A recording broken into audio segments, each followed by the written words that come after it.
Volkswagen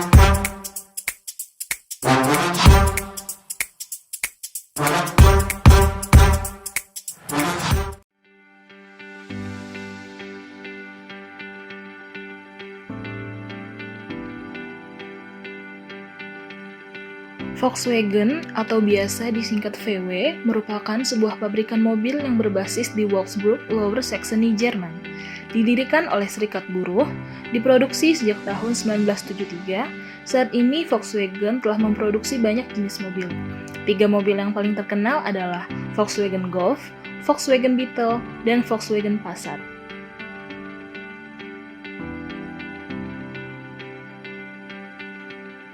Ide soal Volkswagen pertama kali dicetuskan oleh Adolf Hitler, pemimpin Nazi Jerman, yang menginginkan kendaraan berkualitas yang andal serta terjangkau.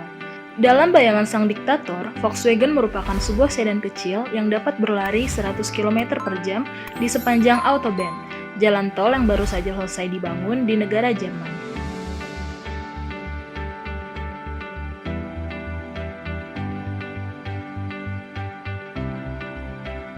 Secara harfiah, Volkswagen berarti mobil rakyat. Volkswagen benar-benar menjadi mobil rakyat dan sekaligus menjadi mobil paling ikonik di seluruh dunia. Mulai dari anak-anak kuliah sampai pada orang tua sangat menyukai mobil ini. Beetle yang diluncurkan di Amerika Serikat pada tahun 1959 bahkan menjadi mobil buatan luar negeri terlaris di negeri Paman Sam itu sepanjang tahun 1960-an.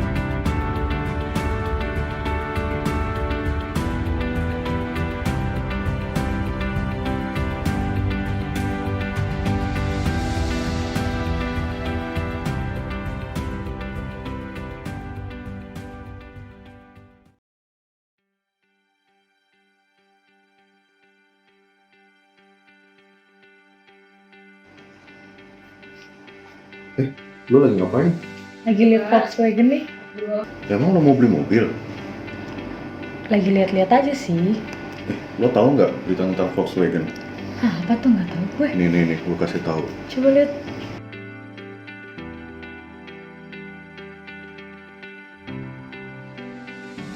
Volkswagen adalah perusahaan otomotif dari Wolfsburg, Lower Saxony, Jerman. Volkswagen merupakan merek asli dari grup Volkswagen yang juga membawahi beberapa merek mobil seperti Audi, Bentley Motor, Bugatti Automobile, atau mobil Lamborghini, Seat, Skoda Auto, serta Scania. Kemudian, pada tahun 2009, Volkswagen mengesahkan pendirian sebuah grup otomotif yang terintegrasi dengan Porsche di bawah naungan Volkswagen. Sebenarnya, apa yang terjadi dengan Volkswagen? Di balik kepopularannya, ada beberapa skandal yang terjadi secara berulang pada tahun 1970 dan tahun 2015, yaitu tentang manipulasi uji emisi. Gas emisi yang dikeluarkan oleh mobil Volkswagen menghasilkan nitrogen dioksida atau NOx sebesar 40 kali lebih banyak daripada yang diizinkan saat uji di jalanan. Kecurangan ini tentunya merugikan banyak pihak.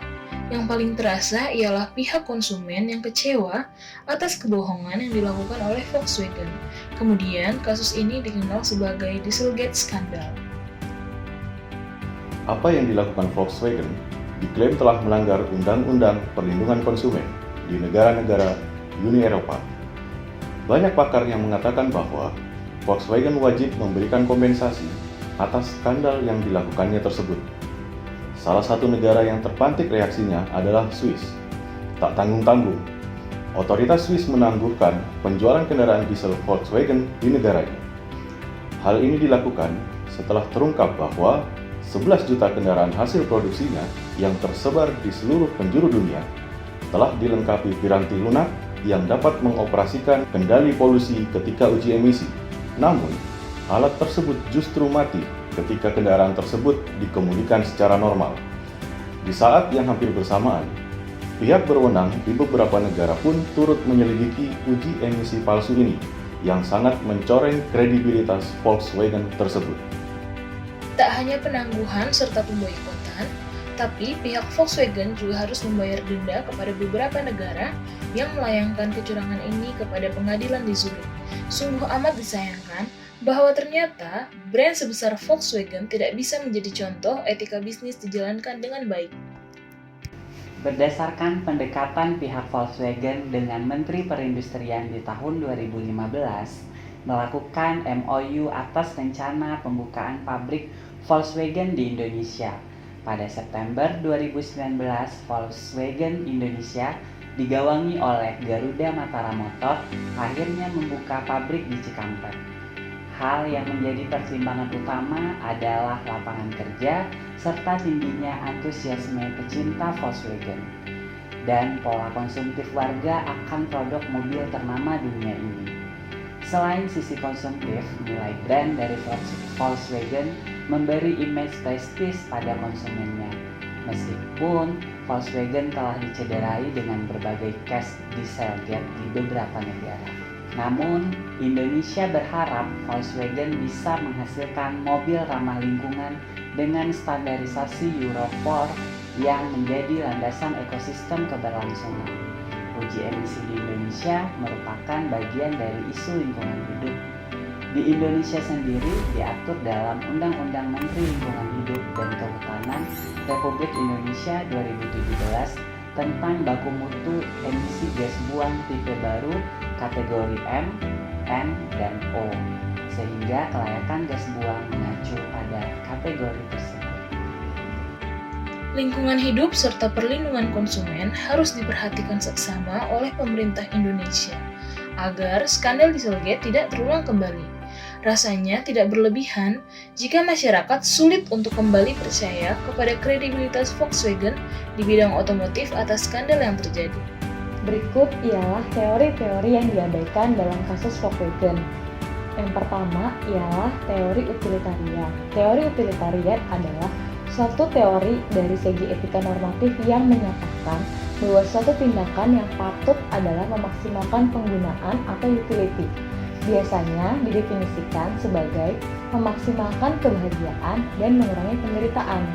Pelanggaran teori utilitarian pada kasus ini adalah dengan pemanfaatan teknologi yang tidak sesuai yang berdampak negatif terhadap generasi mendatang. Lalu selanjutnya ialah teori right atau teori hak.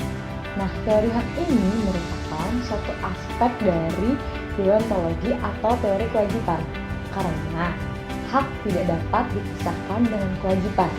Teori hak sebenarnya didasarkan atas asumsi bahwa manusia mempunyai martabat dan semua manusia mempunyai martabat yang sama. Pada kasus ini, pelanggaran teori hak adalah pada pembeli Volkswagen sebagai pihak yang tidak mengetahui adanya kecurangan tersebut dan merasa ditipu karena tidak mendapatkan mobil yang sesuai dengan standarnya. Lalu, yang ketiga ialah teori caring atau teori tanggung jawab. Teori tanggung jawab ini adalah pada prinsipnya dan perilaku dalam bisnis dalam menyikapi kerugian yang terjadi karena kegiatan bisnis. Pelanggaran teori caring ini pada kasus ini ialah pada permasalahan defeat device. Pada kasus ini menunjukkan ketidakpedulian dan pengkhianatan Volkswagen terhadap customer dan lingkungan sekitar terkait pembohongan publik akan hasil uji emisi. Integrity is the choice between what's convenient and what's right. Setelah berkaca dengan kesalahannya, membangun kembali integritas adalah hal yang harus dilakukan oleh Volkswagen agar tetap eksis di industri otomotif. Kasus Dieselgate Volkswagen menimbulkan dilema etika bagi perusahaan. Di antaranya adalah produksi perusahaan yang tidak sesuai dengan regulasi sehingga menimbulkan dampak kerugian bagi konsumen dan lingkungan. Dilema etika lain yang dihadapi perusahaan adalah prioritas perusahaan antara profit atau pertimbangan etika lingkungan. Namun, melihat bagaimana negara Swiss menangani kasus ini sudah sangat baik. Pemerintah Indonesia harus bisa belajar bagaimana pemerintah Swiss bersikap tegas dalam menangani isu terkait lingkungan hidup dan perlindungan terhadap konsumen.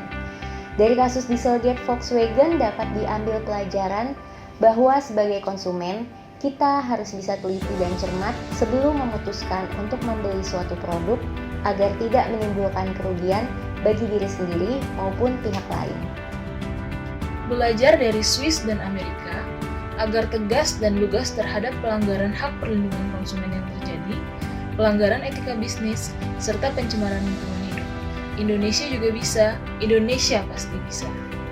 Salam Bela bela negara. Saya Maria Juliana. Saya Rikza Arif. Saya Fiandra. Saya Nasotria Ingrid Melika. Saya Siti Rizky Isnaini, Mahasiswi Mahasiswa Magister Bermanajemen PLN Fakultas Kedokteran tahun 2021.